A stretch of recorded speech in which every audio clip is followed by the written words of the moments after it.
तो दोस्त स्वागत है मेरे YouTube channel BK classes Deoghar में। आज क्लास 12 के हिंदी का अभ्यास चैप्टर 2 के क्वेश्चन आंसर देखेंगे। तो वीडियो पसंद आया तो लाइक करना और चैनल को सब्सक्राइब करना। देखिए दोस्त, चैप्टर का नाम गीत गाने दो मुझे। एक नंबर क्वेश्चन नंबर 1, कंठ रुक रहा है, कार्य आ रहा है, यह भावना कवि के मन में क्यों आई? तो कवि का जीवन बहुत संघर्षपूर्ण रहा। उसने बहुत ही कठिन हालातों का सामना किया है। जीवन में प्रेरणा और दुख ने उसका कभी पीछा नहीं छोड़ा है। शोषक वर्गों के अत्याचार और शोषण ने उसे बहुत दुखी किया है। उसने जब भी विरोध किया है उसकी आवाज़ और दबाव दिया गया है। उसने फिर भी हार नहीं मानी। वो इन सब से लड़ता रहा है, परंतु इन सब हालतों से रहते हुए उससे के अंदर जाने की इच्छा समाप्त हो गई है।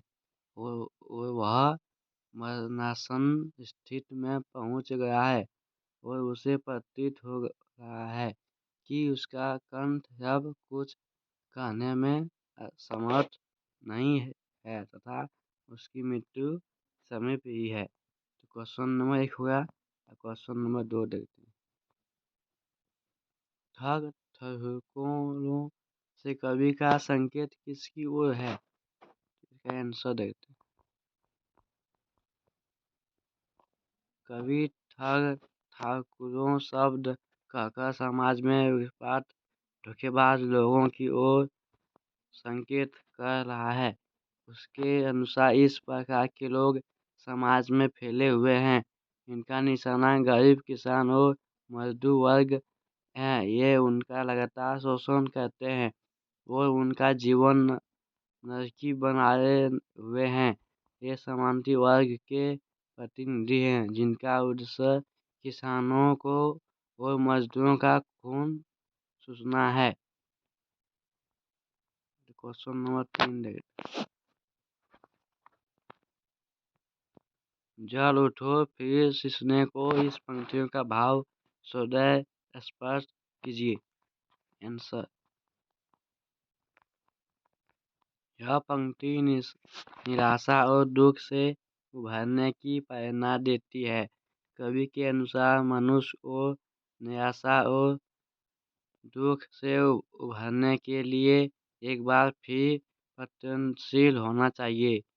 यह कविता जहाँ उत्साह का संचार करती है वहीं यह आशा भी बढ़ती है कि संघर्ष से लड़कर निकला जा सकता है। अतः कभी लोगों को जीवन में निराशा और दुख से लड़ने के लिए प्रेरित कर उन्हें जीवन में आगे बढ़ने का मार्ग बताता है। क्वेश्चन नंबर 4 देखते हैं। प्रस्तुत कविता दुख और निराशा से लड़ने की शक्ति देती है। स्पष्ट कीजिए।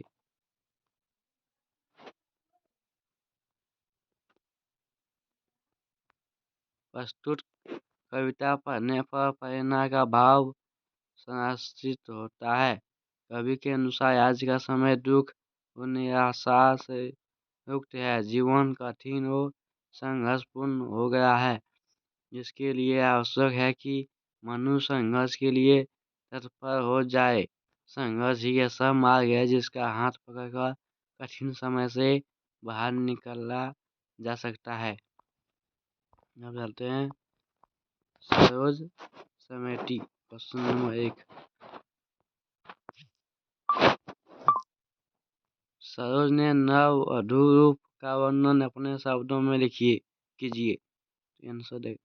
कवि के अनुसार उनकी पुत्री सरोज विवाह के समय कामदेव की पत्नी रति जैसी सुंदरी लग रही है। जब वह मंद मंद करके हंसती है तो लगता है मानो दामिनी बिजली उसके होठों के मध्य फंस गई है। विवाह की प्रसन्नता के कारण उसकी आंखों में चमक विद्यमान है। रूप व गुणों में वह अपनी माँ की प्रति छाया प्रतीत हो रही है। उसका सौंदर्य उसके अंग प्रत्यंग में उछाल रही छोड़ी गई सांस के समान विकसित होकर फैल गया है। एक नई नवेली दुल्हन की आंखों से में व्याप्त उजाला व संकोच उसकी आंखों को चमक से भर देता है तथा वे झुक जाती है। उनकी पुत्री की आंखों भी वैसी झुकी हुई तथा चमक से भरी हुई है। धीरे धीरे वह चमक आंखों से उतरकर होठों पर फैल रही है। यह चमक उनकी पुत्री के होठों में स्वाभाविक कंपन पैदा कर रहा है। Question number 2।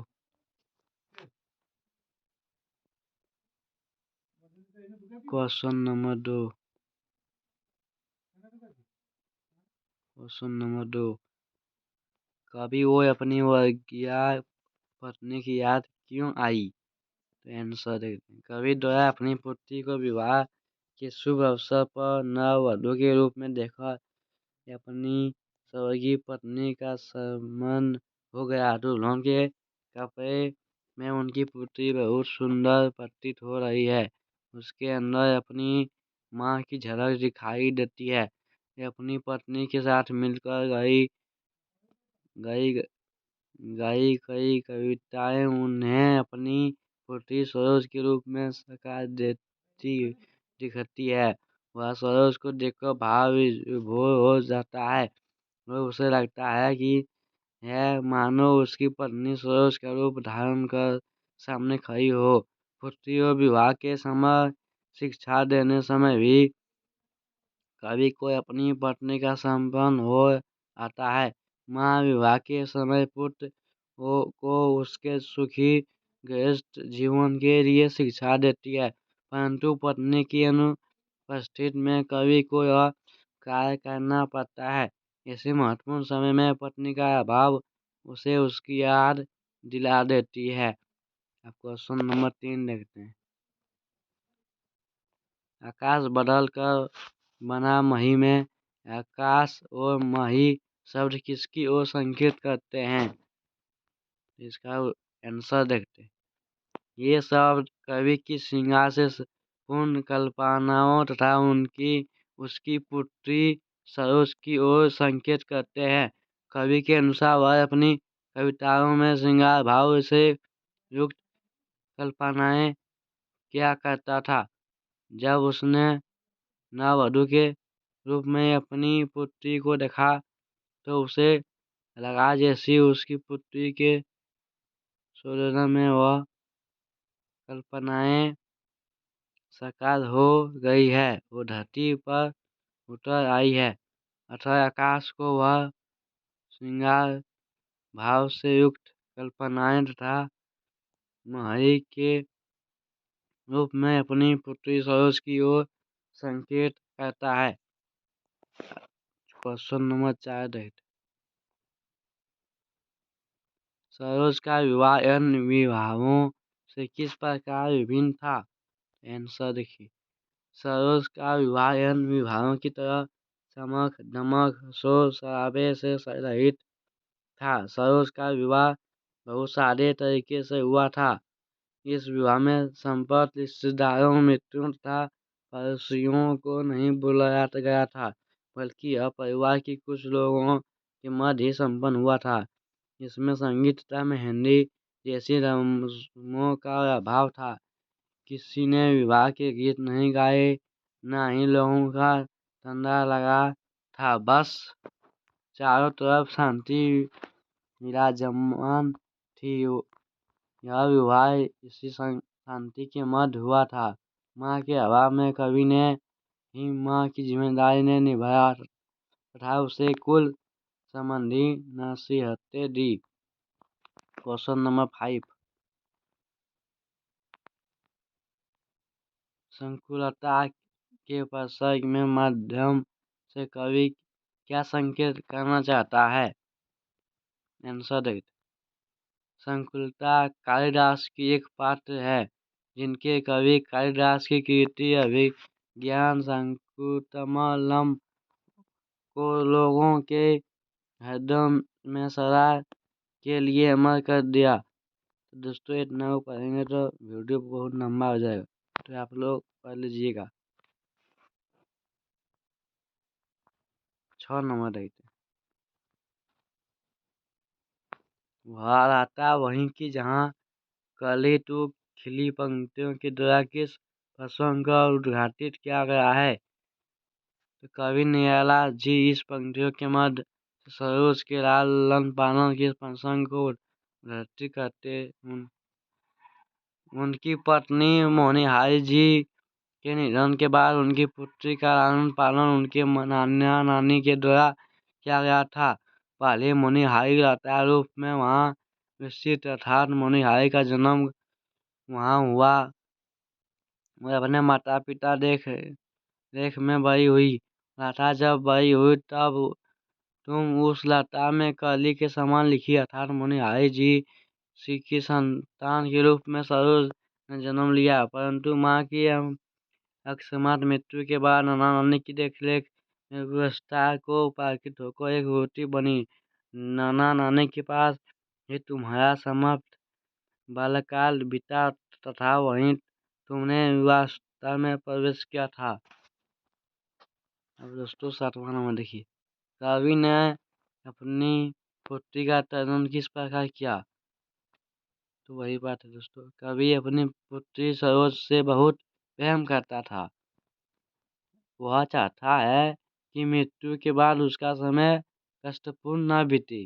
यह वह उसके सुनिश्चित के लिए अपने संपूर्ण जीवन में कमाए गए सद्कर्मों को पुत्री के तर्पण करते समय अर्पित कर देते हैं। हिंदू धर्म में श्राद्ध के समय तर्पण के रिवाज इस जल तर्पण स्वामी के द्वारा व्यक्ति तर्पण किया गया जाता है। कवि इसी समय अपनी पुत्री के लिए सद्कर्मों रूपी भेंट अर्पित करता है। इस प्रकार एक पिता अपनी पुत्री को श्रद्धांजलि देता है। 8वां नंबर देखिए। निम्नलिखित पंक्तियों का अर्थ स्पष्ट कीजिए। तो क, ख, ग, घ। दोस्तों इतना पढ़ेंगे वीडियो और लंबा आ जाएगा, आप लोग पढ़ लीजिएगा इस वीडियो लोग की। घ नंबर देखिए। थैंक यू दोस्तों। वीडियो पसंद आए तो लाइक करना, मेरे चैनल को सब्सक्राइब कर देना। Okay bye.